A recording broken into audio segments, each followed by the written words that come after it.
बातें करते हम खेतों की और उसके रखवाली की, बाग बगीचा फल फूलों और फसलों की हरियाली की। हम बीजों की बातें करते उत्तम जल संसाधन की, हम तकनीकी बातें करते फसलों के उत्पादन की।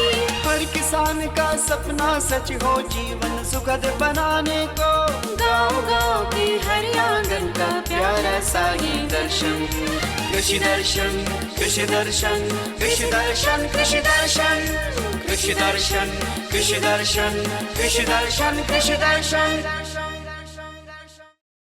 नमस्कार, जोहार। कृषि दर्शन कार्यक्रम में आप सभी किसान भाई बहनों का स्वागत है। कृषि जगत में क्या कुछ हो रहा है खास और क्या है कुछ खास जानकारियाँ, वो सभी हम आपके लिए लेके आए हैं। लेकिन सबसे पहले अभी हम देखेंगे कृषि समाचार। नमस्कार, कृषि समाचार में आपका स्वागत है। मैं हूं दिव्यांशु। आइए देखते हैं आज कृषि समाचार में क्या है खास। केंद्र सरकार ने बिरसा कृषि विश्वविद्यालय को बनाया नोडल केंद्र। बीते दिनों चान्हो और अनगढ़ा में हुआ बकरी और मुर्गी वितरण कार्यक्रम और झाड़ीदार बोदी के बेहतर उत्पादन के लिए लगाएं उन्नत प्रभेद पूसा कोमल। अब समाचार विस्तार से। केंद्र सरकार ने बिरसा कृषि विश्वविद्यालय को पौधा किस्म और कृषक अधिकार संरक्षण प्राधिकरण का झारखंड के लिए नोडल केंद्र बनाया है। इससे अब झारखंड का कोई भी किसान या कृषि से जुड़े संगठन जिन्होंने पंजीकृत किस्म के विकास में योगदान दिया है, वो BAU के अनुसंधान निदेशालय के माध्यम से दावा कर सकेंगे। इसके लिए किसानों से कोई शुल्क नहीं लिया जाएगा। पिछले दिनों BAU अनुसंधान निदेशालय द्वारा चान्हो प्रखंड के कमाती गांव और अनगढ़ा प्रखंड के मुनगाडीर गांव में जागरूकता सह बकरी एवं मुर्गी वितरण कार्यक्रम का आयोजन किया गया। इन दोनों गांवों के 10-10 जनजातीय किसानों को 2-2 ब्लैक बंगाल बकरी और झारसीम नस्ल की 10-10 मुर्गियां दी गईं।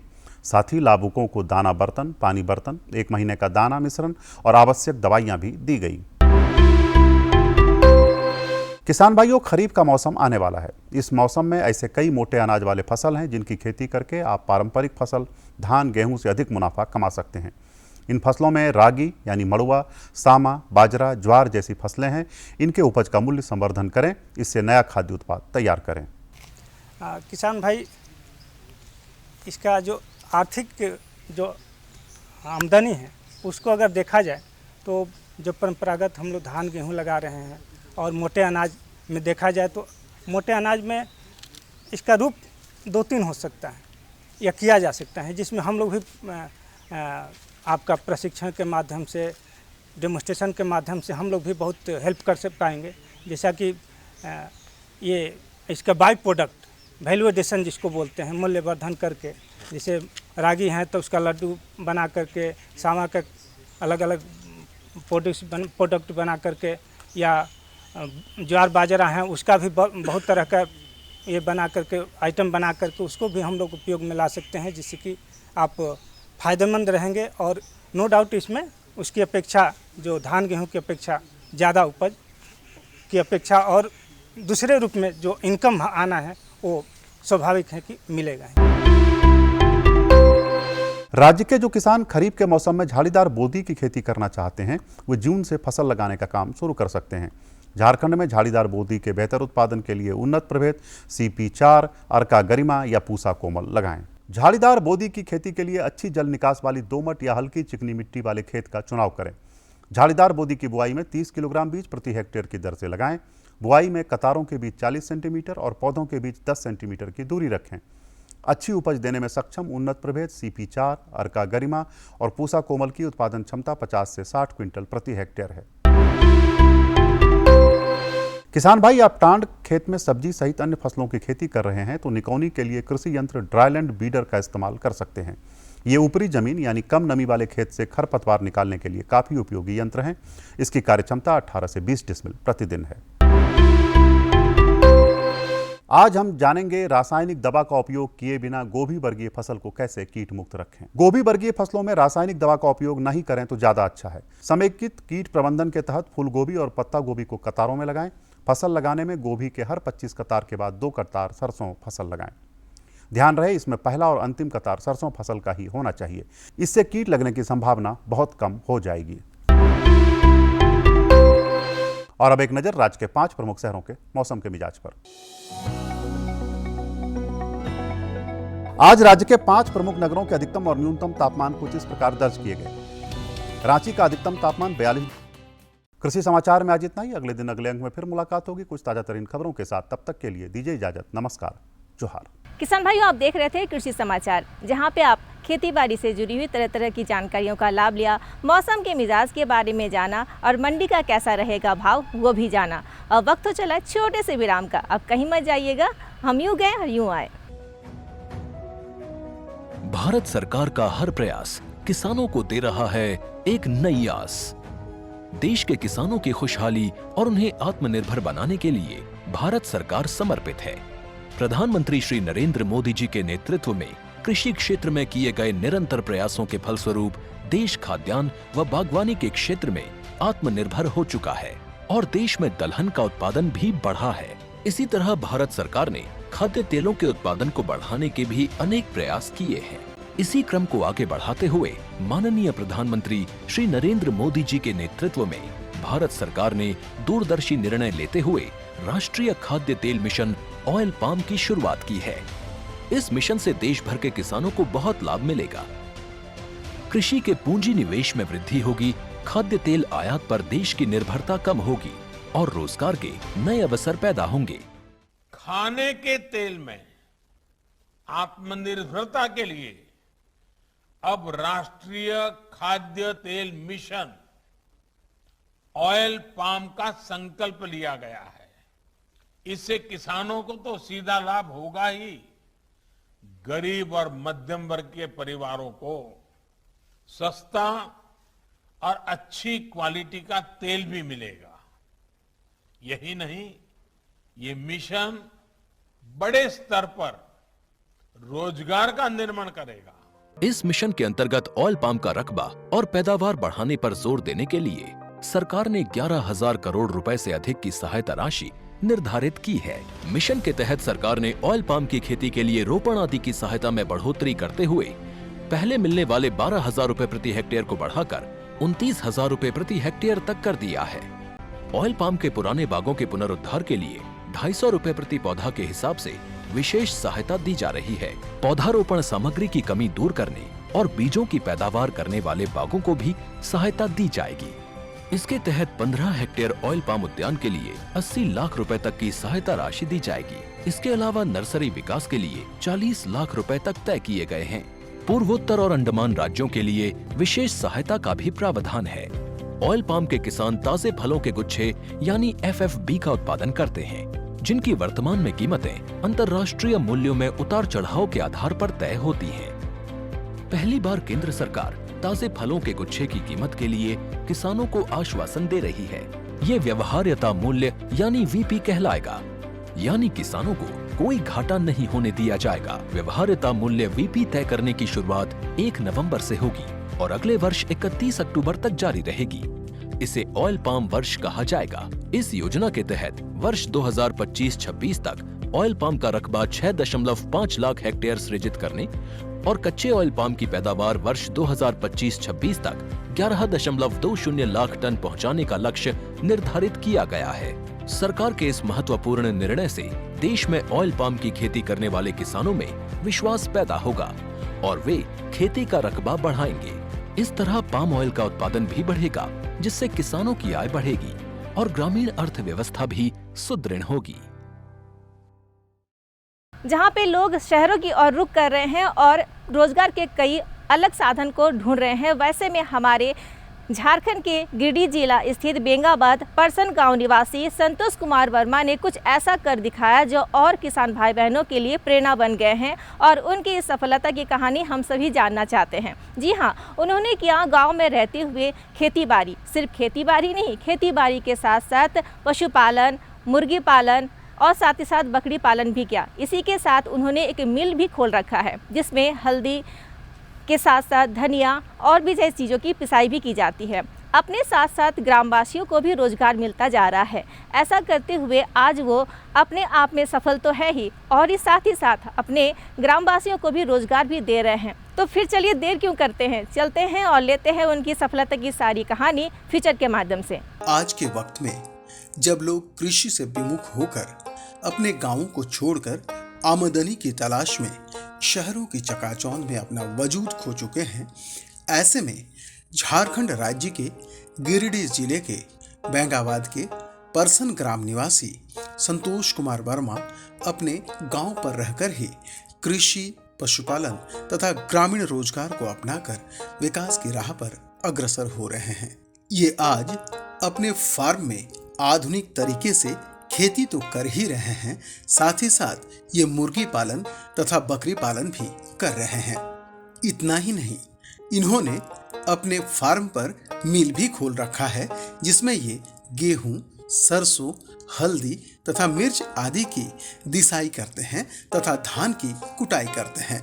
इस मिल को ये अपने फार्म में लगाए गए सोलर सिस्टम से संचालित करते हैं, अतः इन्हें मिल को चलाने के लिए किसी तरह का बिजली शुल्क नहीं चुकाना पड़ता है।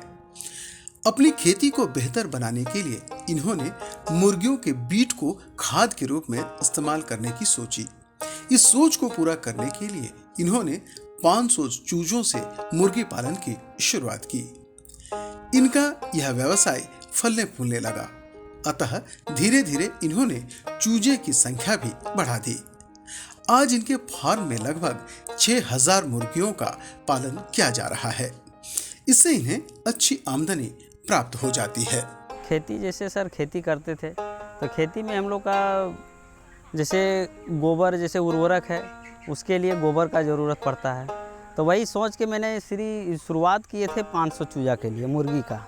जैसे अगल बगल में देखे कि जैसे मुर्गी का बीट डालने से उससे उर्वरक शक्ति बढ़ता है, तब वही सोच समझ के दिमाग लगाए कि जैसे मुर्गी भी पल सकता है, उससे भी कमाई हो जाएगा, और उसका अगर बीट अगर खेती में डालते हैं तो खेती भी मेरा सही निकलेगा। वही सोच समझ के मैंने मुर्गी के पीछे लाइन लगाया। मुर्गी जैसे 500 चूजा डालते थे, 500 से आज 6000 डाल रहे हैं। मार्केटिंग ठीक है, जैसे रेट पर निर्भर करता है।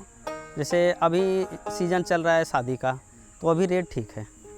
अभी जैसे गाड़ी लोडिंग जैसे फार्म से लोडिंग दे रहे हैं 122 रुपये। हाँ, बहुत परिश्रम किए।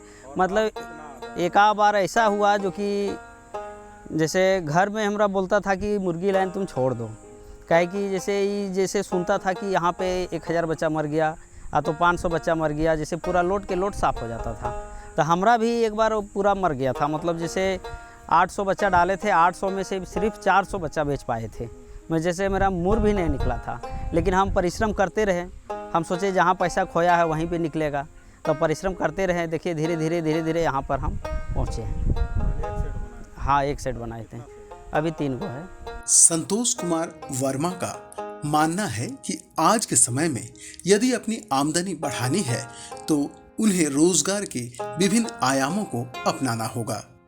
यही वजह है कि मुर्गी पालन के साथ साथ इन्होंने बकरी पालन की भी शुरुआत कर दी। वर्तमान में इनके पास 6 बकरियां हैं। इनका इरादा इसे वृहत रूप देने का है। इस बकरी पालन से भी इन्हें अच्छी आमदनी प्राप्त हो जाती है। हम तो युवाओं को यही संदेश देना चाहते हैं कि जब मेरे झारखंड का मिट्टी में जब सोना है तो हम बाहर जाने से फ़ायदा क्या है। जब हम यहाँ ही पे जैसे बाहर में कमाते हैं, परिवार छोड़ के बाहर में रहते हैं, उससे अच्छा जब खुद हम यहीं कमा लेते हैं।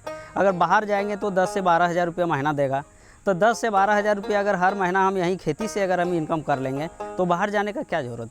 सब परिवार मिल के जुल के रहना भी अच्छी बात है, तो फिर बाहर जाने से क्या फ़ायदा। हाँ, बकरी पालन है। बकरी मेरे पास अभी 6 गो है, उसमें से नस्ल चेंज कर रहे हैं, इसलिए हम मंगाए राजस्थान से बीटल नस्ल का पाठा, उसको नस्ल चेंज करवा रहे हैं। उसके बाद धीरे धीरे बकरी फार्म के लिए भी सोचे हैं। हाँ, बकरी में तो फ़ायदा है। आज के सीज़न में तो बकरी अच्छा है, बकरी में फ़ायदा ठीक है। हाँ, बेचे हैं। मतलब 18 महीना में लिए थे हम 12 किलो का, 5,000 रुपया में हमारा पूंजी लगा था। 18 महीना में हमने निकाला उसको, उसमें से मेरा 25,000 रुपया दिया। संतोष कुमार वर्मा आज तकनीकों का इस्तेमाल कर आधुनिक तरीके से खेती भी कर रहे हैं। वे अपने खेतों में तरह तरह की सब्जियां, तरबूज तथा गर्मा फसल लगा रहे हैं। इनका इन्हें बाजार भी मिल जाता है। स्वभावतः इससे उनकी आमदनी बढ़ जाती है। खेती में जैसे अभी हमारा यहाँ लगा है करेला, 8 से 10 कट्ठा में लगा हुआ है करेला। उसके बाद मिर्ची लगा है 10 कट्ठा में। अभी जस्ट बोआई की है मिर्ची, मतलब 10 दिन हुआ है मिर्ची लगाते हुए। उसके बाद धनिया भी लगाते हैं, अभी तारबूज भी लगाए हैं जस्ट बगल प्लॉट में, ठीक है, और भिंडी भी लगाते हैं। मतलब अभी गर्मा खेती मतलब 3 से 4 एकड़ में खेती होता है। फ़ायदा यही हो जाता है, जैसे बाज़ार नज़दीक है गिरिडीह, हम लोग का बेचने का टेंशन नहीं रहता है, बिक जाता है अच्छा से, वहाँ मंडी में भी लगा के दे देते हैं। और खेती से प्लस पॉइंट ये आता है कि साइड बिजनेस में जैसा होता है उस तरह साइड से पैसा आ जाता है उससे, खेती से। संतोष कुमार वर्मा एक जागरूक किसान हैं। तकनीकों को आत्मसात करने में वो झिझकते नहीं हैं। यही वजह है कि एकल ग्रामोत्थान संस्थान की मदद से इन्होंने अपने प्लॉट पर सोलर सिस्टम भी लगा रखा है। इससे उन्हें मुफ्त में बिजली उपलब्ध हो जाती है। ये इसकी मदद से आज एक मिल भी चला रहे हैं, जिससे इन्हें अच्छी आमदनी प्राप्त हो जाती है। जैसे अक्कल विद्यालय से हमारा कॉन्टेक्ट हुआ था, ठीक है, वहाँ से हमको जानकारी मिला कि आप जैसे इसके लाइन में जुड़े हुए हैं तो आप यहाँ पे रोड पे ठीक होगा, एक काम कीजिए, आप सोलर से काम कीजिए। हम तो लाइन से दिमाग लगा रहे थे, लेकिन लाइन में जैसे समझ में आया कि नहीं, इसे अच्छा है सोलर से लगाइए, ठीक है, तब सोलर से लगाए मिल का, तो सोलर से अच्छा है, चल भी रहा है, ठीक है। जैसे आज तो धूप थोड़ा कम है, लेकिन तब फिर भी मिल चल रहा है। मिल से हम सरसों का तेल निकालते हैं, गेहूँ पिसाई करते हैं, उसके बाद हल्दी है, मिर्ची है, ये सब पिसाई करते हैं, धान कुटाई करते हैं। मिल से मतलब जैसे जिस तरह बाज़ार रहा, ग्राहक पर डिफरेंट है। जैसे यहाँ पे हम गेहूँ जो है सो 2 रुपये पिसाई करते हैं किलो, सरसों का जो है सो 6 रुपये पिसाई करते हैं, और हल्दी और मिर्ची है सो 15 रुपये पिसाई करते हैं। संतोष कुमार वर्मा ने आज अपनी आमदनी बढ़ाने के लिए बहुआयामी रोजगार को अपना लिया है। वे खेती, मुर्गी पालन, बकरी पालन के साथ साथ मिल भी चला रहे हैं। इनसे इन्हें सालाना 4 लाख रुपए तक की आमदनी हो जाती है। इस आमदनी से इन्होंने खेती के लिए ट्रैक्टर भी खरीदा है तथा इसी आमदनी से वे अपने 2 बच्चों को अच्छी शिक्षा भी उपलब्ध करा रहे हैं। सालाना इनकम 3 से 4 लाख का इनकम होता है। हाँ, ट्रैक्टर तो इसी से किए हैं। ट्रैक्टर जैसे जुताई के लिए दिक्कत हो जाता था खेती गृहस्थी में, इसलिए ट्रैक्टर लेना पड़ा। क्योंकि आजकल भाड़े के ट्रैक्टर में तो खेती का पैसा भी टान लेता है, अपना ट्रैक्टर है तो उसमें अच्छा रहता है। तो पारिवारिक मेरे 3 गो लड़की है, 1 गो लड़का है, सब पढ़ा रहे इंग्लिश मीडियम स्कूल में, यहीं बेलडी में है बगल में। हम मैट्रिक पास किए थे 2012 में, 2nd डिवीज़न से मैट्रिक किए। उसके बाद इंटर में लिखाए गिरिडीह हाई स्कूल में, इंटर भी पास किए गिरिडीह से। उसके बाद मतलब 21-22 साल का उम्र में मेरा शादी हो गया। शादी होने के बाद हमने दिमाग लगाया कि अब पैसा कमाना ज़रूरी है, तो उसके बाद मैंने मुर्गी का लाइन चालू किया। और शुरुआती मतलब मुर्गी किए, जैसे मेरा दादा परदादा खेती पर डिपेंड था, तो खेती का डिपेंड था, तो उससे कुछ थोड़ा जानकारी कम था। तो हम लोग जैसे शिक्षित के अंतर्गत आए तो उस समय मतलब दिमाग लगाए अपना टेक्निक का कि खेती किस तरह किया जाए जो कि हमको ज़्यादा मुनाफा हो। तो वो हिसाब से दिमाग लगाते अगला साल हमने प्लांट बनाया था ड्रिपिंग सिस्टम, मिर्ची लगाए थे। वो मिर्ची में मैंने 6 कट्ठा में लगाया था, उसमें से 1.5 लाख का इनकम हुआ था, दवा हुआ सब डाल 1.5 लाख का इनकम हुआ था। उसके बाद मिर्ची का प्लांट हमने ज़्यादा लगाना चालू कर दिया, तो इसी तरह से खेती वाला डिपेंड आया। संतोष कुमार वर्मा आज कृषि में सफल हैं, तो इसके पीछे इनकी लगन और मेहनत है। इन्होंने इन सब चीजों का कहीं से विधिवत प्रशिक्षण नहीं लिया है, बल्कि YouTube आदि से जानकारी हासिल कर अपनी खेती को तकनीक आधारित बना दिया है। इसी की वजह से आज इन्हें इस क्षेत्र में कामयाबी मिल पाई है और गांव वाले भी इनका अनुसरण करने लगे हैं। जानकारी मैंने YouTube से देख के कर रहा हूँ। YouTube जैसे मोबाइल का सिस्टम है, तो YouTube से मैंने घर में जिस समय में अगला बार लगाए थे ड्रिप वाला सिस्टम, उस समय घर में माँ ये सब मना कर रही थी कि तुम पगला गया है, ये सब काहे कर रहा है। तो मैंने सोचा कि देखिए नया टेक्निक अपना के ज़रूरी है, तो मैंने उसी हिसाब से लगाया। तो वो मिर्ची कोड़ाई खुसाई भी नहीं करना पड़ा, खाली घास जो जन्मता था उसको निकाई कर दिए। उसके बाद उसमें जो फलन आया सो इधर लोकल का जितना भी गांव है, गांव वाला जब भी आता था मेरे पास मिल में, तो प्लॉट पर जाके ज़रूर देखता था कि मिर्ची कम से कम 5 फीट तक बढ़ा हुआ था और फलन मतलब जैसे जो बेड बनाए थे वो एक बेड में हम 1 चोकर बोरा का तोड़ाई करते थे, मतलब सप्ताह में इतना फलन था उसमें। हाँ, देख के अभी लगा रहे हैं सब। हाँ, लगा रहे हैं। हाँ, मुर्गी पालन भी कर रहा है, गांव में देखते संख्या बढ़ रहा है। संतोष कुमार वर्मा को उनके परिवार का भी पूरा सहयोग प्राप्त है। उनके पिता से लेकर उनके चाचा तथा छोटे भाई सभी किसी न किसी रूप में इनका सहयोग करते रहते हैं और इनके व्यवसाय को बढ़ाने में इनकी मदद करते हैं। हमारे बच्चे लोग ये फार्म है, खेती बाड़ी है और मशीन चलाते हैं। हम सूरत में रहते हैं। जो भी कुछ है हम कमा के ही किया हूँ। अपना प्रॉपर्टी जो भी बनाया हूँ अपने कमा के ही बनाया हूँ, लगाते गए। हम सूरत में कमा के इधर ही लगाए। हम सूरत में कोई प्रोग्रेस नहीं किए ऐसे। हाँ, सूरत में मैं नौकरी करके इतना दिन बिताए। हम अभी भी सूरत में ही रहते हैं सर। हमारे 2 बच्चे हैं, संतोष, बड़ा लड़का संतोष कुमार वर्मा, छोटा रंजीत कुमार वर्मा, एक भाई है। सब खेती में लगा हुआ रहता है। यही फार्म है, मुर्गी में लगा हुआ रहता है, खेती में लगा हुआ रहता है, प्लस पूरा यही इधर देखभाल सब वही लोग करता है। इनकी कामयाबी में एकल ग्रामोत्थान संस्थान ने भी अहम भूमिका निभाई है। इन्होंने ही इन्हें खेती किसानी का तकनीकी ज्ञान दिया है। इन्हें टपक सिंचाई प्रणाली से जोड़ा और इनकी खेती को उन्नत बनाने में इनकी मदद की। हम गांव अपना घूमना होता है। गिरिडीह जिला में 100 गांव है, पूर्ण कांडे और बेंगाबाद 2 ब्लॉक। जैविक खेती पर किसानों को गांव में जाके ट्रेनिंग देना और लोग को जैविक खेती के लिए लोग को प्रोत्साहन करना कि कैसे जैविक खेती किया जाता है। इस तरह से संतोष जी से मिलते रहते हैं और संतोष जी को भी बताए कि जैविक खेती करिए, उससे अधिक मुनाफा होगा, कम पानी में अधिक जो है ना फसल अच्छा रहेगा और मार्केट में रेट भी अच्छा मिलेगा। आपका सब्जी हो चाहे जो भी हो, हर तरह का सब्जी, भिंडी है, करेला है, कद्दू है, नेनुआ, हर तरह का सब्जी का ग्लेजिंग, जैसे आप यूरिया DAP जिस खेत में डालते हैं उसमें क्या है कि पानी अधिक लगता है और जिस खेत में आप जैविक खाद डालेंगे उसमें पानी कम लगता है और वो क्या है कि फसल हरा रहता है। इसलिए हम किसान को गांव में गाय का गोबर से, गौमूत्र से, क्योंकि गौमूत्र से एक कीटनाशक, कीट नियंत्रक बनाते हैं हम लोग। कीटनाशक नहीं, कीट नियंत्रक। बहुत कीड़ा मकोड़ा फसल में फायदा करता है, क्योंकि फूल है, जैसे सरसों का फूल में कीट जो है मधुमक्खी जैसे आता है तो मधुमक्खी मर जाएगा और वो क्या है कि फूल में अच्छा रहता है। इसलिए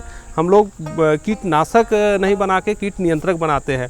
उससे क्या है कि फल और फूल का जो है ना रस लेके वो मधुमक्खी अपना ये भी तैयार करता है और खेती से क्या है कि वो फसल भी अच्छा होता है गौमूत्र से, जैविक खाद से।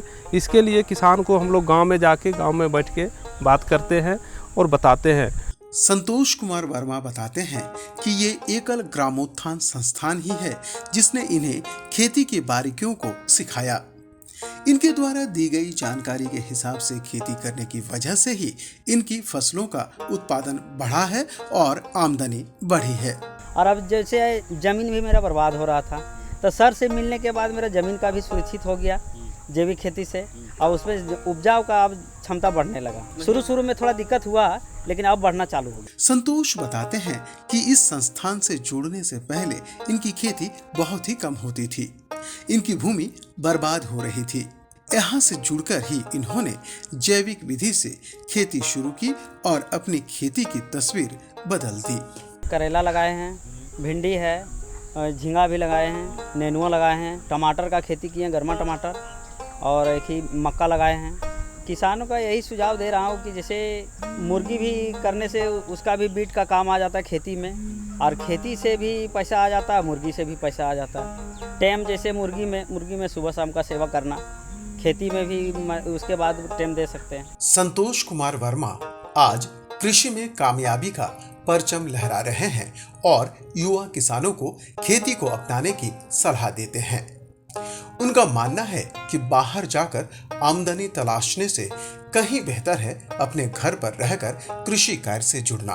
खेती का जैसे घास भूसा जो होता है वही हम खिलाते थे। उसमें घर में जैसे गेहूँ है वो देते थे, बाकी बात और कुटी चोकर वगैरह नहीं दिए हम। हाँ, खली तो देते थे। अपने झारखंड प्रदेश के गांवों में रोजगार की संभावनाओं की कोई कमी नहीं है। जरूरत है रोजगार के आयामों को तलाश कर उनका उचित प्रबंधन कर आगे बढ़ने की। गिरिडीह के परसन ग्राम निवासी संतोष कुमार वर्मा ने यही किया है। उन्होंने खुद को खेती, पशुपालन तथा मिल से जोड़कर खुद के लिए विकास का मार्ग प्रशस्त किया है। इनसे वो अच्छी आमदनी प्राप्त कर रहे हैं और समृद्धि की ओर बढ़ रहे हैं। तो आज के अंक के लिए बस इतना ही। हमें उम्मीद है कि आज की जानकारियों से आपको बहुत प्रेरणा मिली होगी और साथ ही साथ आपको आगे बढ़ने का हौसला भी मिला होगा।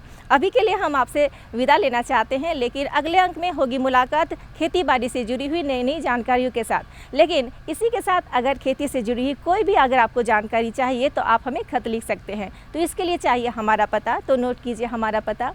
कार्यक्रम कृषि दर्शन, कृषि प्रकोष्ठ, द्वारा के निर्देशक, दूरदर्शन केंद्र, रातू रोड, रांची। पिन संख्या 834001। इसी के साथ साथ आप हमारे साथ फेसबुक और ट्विटर में भी जुड़ सकते हैं। और आपका समय बहुत ही व्यस्तता के साथ रहता है, इसलिए आप हमारे इस कार्यक्रम को कभी भी कहीं भी यूँ कहें कि खेतों में काम करते हुए भी यूट्यूब के माध्यम से भी देख सकते हैं। तो बस अब लेते हैं आपसे विदा, मिलते हैं अगले अंक में नई जानकारियों के साथ। नमस्कार, जोहार।